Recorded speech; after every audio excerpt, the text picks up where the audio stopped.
Maria, com imensa alegria, estamos aqui no nosso terceiro dia dos 21 dias de gratidão, em conjunto com a leitura do livro, do clube, do livro A Felicidade Onde Não Se Espera, de Jacques Philippe. Esse padre francês, que ontem a gente falou um pouquinho sobre ele. Então vamos iniciar aqui pedindo o Espírito Santo sobre nós. Estamos aqui reunidos em nome de Deus, que é Pai, Filho, Espírito Santo. Amém. Vinde, Espírito Santo, vinde por meio da poderosa intercessão do Imaculado Coração de Maria, vossa amadíssima esposa. Vinde, Espírito Santo. Amém. Bom, nossos 21 dias de gratidão, hoje, esse terceiro dia, nossa prática será a seguinte, né? No primeiro dia, nós agradecemos por estarmos vivos, colocamos lembretes aí para nos lembrar. Eu coloquei essa fita assim bem, uns fiapinhos assim para me atrapalhar mesmo, sabe? Porque às vezes eu tô assim, ele me atrapalha, eu já lembro, não cortei nem nada, deixei bem grosseiro para que me atrapalhe bastante. E no segundo dia, domingo, dia do Senhor, né, nós colocamos aí uma respiração consciente. Junto com a respiração consciente, colocamos agradecer por respirar, né? E agora, hoje, nós iremos fazer da seguinte forma. Nós vamos agradecer por todo o alimento que nós comemos no dia de hoje. É claro que é uma prática que a gente já tem, né? De agradecer a refeição, né? E tudo mais, mas talvez seja mais fácil. Mas a gente vai agradecer por tudo, pela água, pelo suco, pela castanha, pela fruta, tudo que a gente for colocar na boca hoje, no dia de hoje, nós vamos louvar a Deus e agradecer por aquele alimento, né? Que poderíamos não ter esse alimento para comer, e nós o temos, né? Então, vamos ver se a gente consegue tudo que a gente comer, a gente comer e já agradecer. Comer, tá comendo ali, já tá agradecendo. Obrigada, Senhor, por esse alimento. Obrigada por eu ter a providência, né, que o Senhor me deu, por eu poder estar me alimentando. E assim nós iremos fazer no dia de hoje. Amém? Santo anjo do Senhor, meu zeloso guardador, se a ti me confiou a piedade divina, sempre me rege, me guarde, me governe, me guie, me ilumine. Amém. A cruz sagrada seja minha luz, não seja o dragão meu guia. Retira de Satanás, não me ofereceis coisas vãs. É mal que tu me ofereces, bebe tu mesmo dos teus venenos. Amém. Então aqui hoje nós iremos começar o segundo capítulo do livro, que começa aqui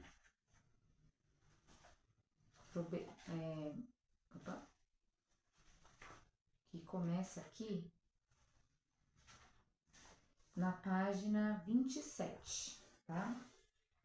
O segundo capítulo começa aqui na página 27, e o autor fala que essa é a primeira das bem-aventuranças, né? Bem-aventurados pobres de espírito, porque deles é o reino dos céus. Então, pensa assim, ele não tá falando será, vai ser, é. Bem-aventurados pobres de espírito, porque deles é o reino dos céus.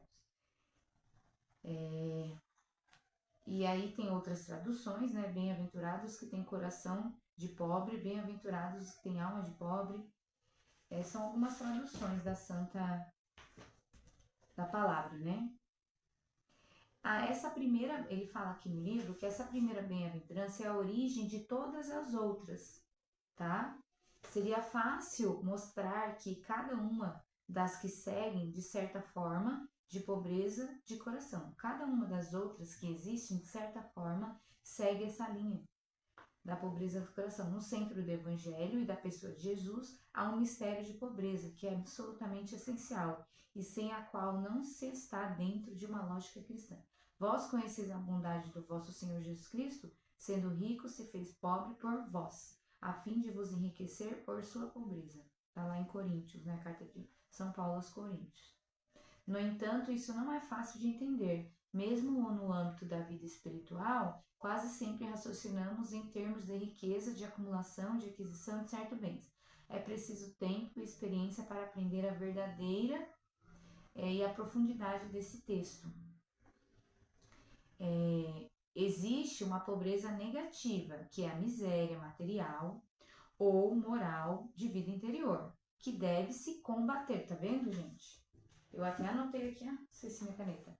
Existe uma pobreza negativa, que é a miséria material ou a moral, né? Que existe a pobreza moral. Tem pessoas que são pobres e de vida interior, né? Pobre de espírito, que deve se combater, é claro, e é isso que a igreja faz desde sempre.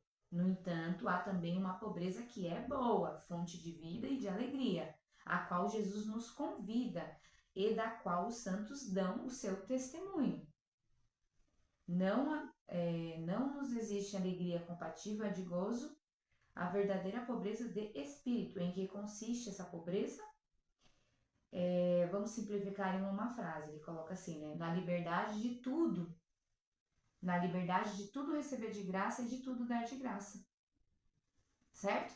Então tudo, gente, a nossa vida, nós merecemos, nós recebemos de graça. O nosso coração aqui, ó, batendo, né? O ar que nós respiramos, os frutos, os alimentos, a nossa família, as pessoas que nós amamos, os nossos amigos. É disso que o livro fala, que a pobreza de espírito consiste em uma liberdade essencial, que é a liberdade de quê? De tudo receber de graça e de tudo dar de graça, certo?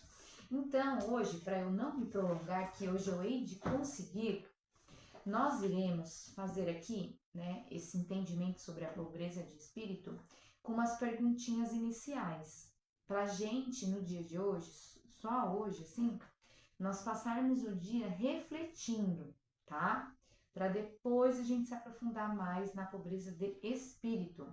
Eu acredito que ficou claro que o autor traz aqui no livro que existe uma pobreza negativa a qual nós devemos combater, certo? Que é a miséria material, moral e de vida interior. Mas existe uma pobreza, aí ó, uma alegria de uma pobreza de espírito. E o que consiste, e ele fala que ele resume em uma frase: na liberdade de quê? De tudo, receber tudo de graça e de tudo dar de graça, tá? Certo? E aí nós vamos continuar a partir da página 30 amanhã. Então vamos focar aqui nessas perguntinhas iniciais. Quando pedem, agora a gente vai refletir, tá bom? Hoje é bem reflexivo. Quando pede um favor para você, você pensa, o que eu receberei em troca?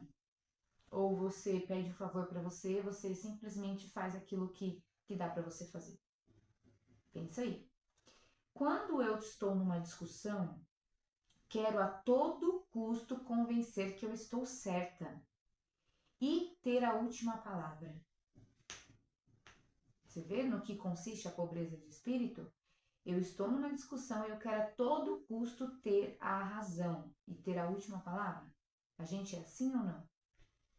Quando eu olho para os meus bens e as minhas riquezas materiais, eu penso que posso usar como eu quiser porque é fruto do meu mérito somente. Tá? Então, por exemplo, o dinheiro que eu tenho na minha conta, né? Muito dinheiro na minha conta. Eu posso usar do jeito que eu quiser, porque é meu mérito apenas. Isso é pobreza de espírito. Busco levar o mérito pessoal em tudo que eu faço para que façam bom juízo sobre mim.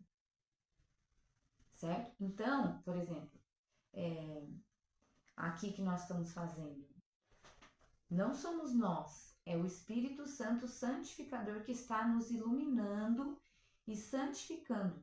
Gente, é claro, tudo que tem de bom em mim, em você, em nós, né, é graça de Deus sobre nós, porque de nós não sai nada de bom, né? A nossa carne não vai ter nada de bom, né? Então eu busco mérito em tudo que eu faço. Espero que as pessoas me agradeçam por algo que fiz de bom a elas.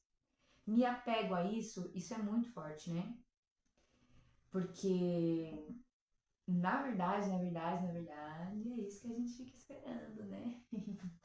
É triste falar, mas a gente fica mal quando a pessoa é ingrata, não é?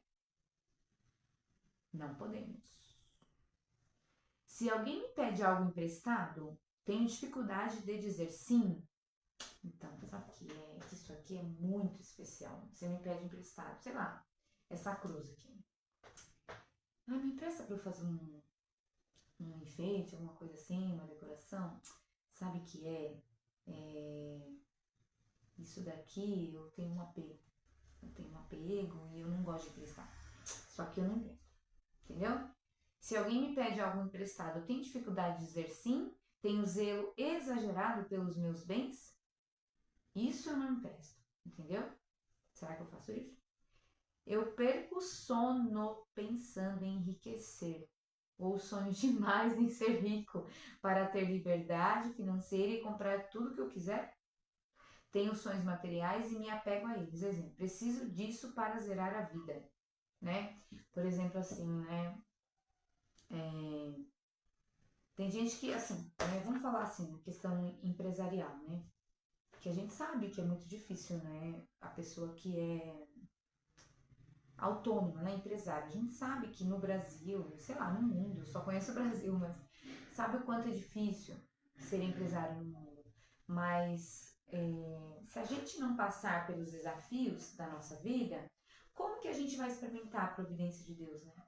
E aqui tá falando assim, eu perco o sono, já tem pessoas que ficam com depressão, tem pessoas que infelizmente acabam com a própria vida. Isso é pobreza de espírito. Eu julgo as pessoas pela classe social.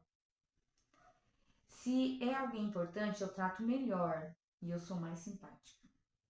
Exemplo, uma atendente na loja, um atendente de uma loja julga se o cliente é rico. Ai, gente, eu lembro que quando eu cheguei nessa cidade que eu moro, né, que é uma cidade grande, 800 mil habitantes mais ou menos, e eu venho de uma cidade muito pequena. E eu lembro, assim, de achar estranho, porque as pessoas me perguntavam, e eu comecei a observar que isso era uma pergunta para todo mundo, qual bairro a pessoa morava. E através daquilo determinava se a pessoa era rica ou se era pobre, sabe? O bairro que ela mora. E como na nossa cidade era pequena e qualquer bairro não fazia diferença, eu não percebi isso, eu vim perceber isso aqui. Então é isso que está falando aqui. Eu julgo a pessoa pela classe social. Se alguém é importante, por exemplo, assim, se é um padre, assim, né, lá da onde eu participo, eu sou um gentleman. Mas se é a minha vizinha ali, meio esculachada, assim, aí eu vou julgar ela. Ai, essa daí eu nem olho. Não dou nem bom dia. Gente, tem uma coisa que eu acho lindo, assim, que eu falo. Esses dias eu estava até falando com meu marido. É no caminho da fé, assim. Porque, assim, todo mundo cumprimenta todo mundo, sabe? E ali, ninguém sabe quem é rico, quem é pobre, porque tá todo mundo assim tão esculachado ali no caminho da fé, que são 318 quilômetros. Você tá tão assim com o cabelo duro, fedendo, suado, com os pés sujos, tudo cheio de bolha, areia até todos os orifícios do seu rosto tem areia. E ali, gente, não tem rico, não tem pobre, entendeu? Ali não tem. Você nem pensa nisso. E ali todo mundo Nossa, meu marido, quando ele foi a primeira vez, ele ficou muito admirado com isso. Eu também fiquei muito admirado com isso, com a simpatia. Esses dias a gente estava andando, e a gente estava andando na rua assim, ele abaixou a cabeça, eu dei boa tarde, assim, boa tarde, uma pessoa que eu nem conheço. Aí ele falou assim pra mim, nossa, a gente precisa voltar pro caminho da fé, pra eu voltar pra esse lugar de simpatia, assim, sabe? Porque a gente naturalmente, a gente passa batido pelas pessoas que não tem muita importância, não tem relevância, a gente não conhece, né? Então é disso que ele está falando aqui. Então são essas perguntinhas iniciais para a gente pensar o que é pobreza de espírito. Eu acho que ficou claro, né? Para diferenciar felizes, bem-aventurado, lê-se felizes, o que tem um coração pobre, porque deles é o reino do céu, entendeu? Eu acho que ficou claro isso pra gente. A pobreza de espírito não é uma pobreza ruim. A pobreza ruim é a pobreza da necessidade, né? Dos bens, de você estar passando miséria material. É uma pobreza negativa, ou moral, ou de vida interior, né? Essa pobreza não, gente. Isso daqui tem que ser em riqueza, sabe? De graça recebeis, de graça podeis dar, certo? Então, acho que fechou bem, né?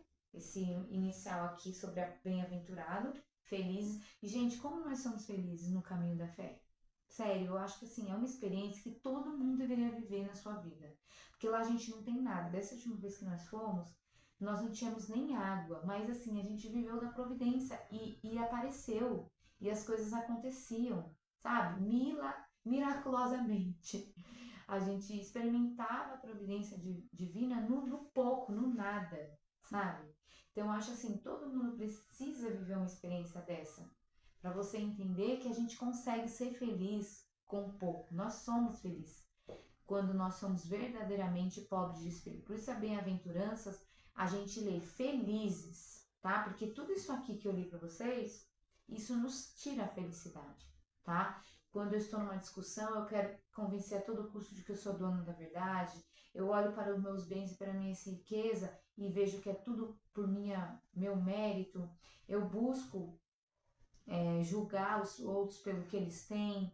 Eu só quero fazer alguma coisa se a pessoa for grata por mim. Sabe, eu sempre estou esperando uma coisa que aquilo ali empaca a minha vida. Então, eu acho que essas perguntinhas nós vamos refletir no dia de hoje e pedir que o Espírito Santo nos conduza para essa verdadeira, essa pobreza de espírito boa, pobreza boa. Amém? Ave Maria, cheia de graça, o Senhor é convosco. Bendita sois vós entre as mulheres, bendito é o fruto do vosso ventre, Jesus. Santa Maria, Mãe de Deus, rogai por nós, pecadores, agora e na hora de nossa morte. Amém. Nossa oração de gratidão para o dia de hoje. Obrigada, Senhor, pela vossa constante presença ao meu lado. Vós sois a força no momento de fraqueza e alegria no momento de tristeza. Vós sois a paz na tribulação e na angústia és a rocha que alicerça meus projetos. E o embalo harmonioso que alcança as noites de inquietação. Vós sois a luz que ilumina meu caminho e a alegria que me faz caminhar. Vós envolvei toda a minha vida e estáis presente em cada momento que vacilo. Quando caio, me levantas. Quando me decepciono, me animas. Quando sinto medo, me fortalece. Em vós confio plenamente e a todo momento rendo graças pelas bênçãos e maravilhas que realizas a cada novo dia. Amém. Estamos aqui e sempre estaremos reunidos em nome de Deus, que é Pai, Filho e Espírito Santo. Amém. Um beijo. Até amanhã, se Deus quiser, e salve Maria Imaculada. Tchau, tchau.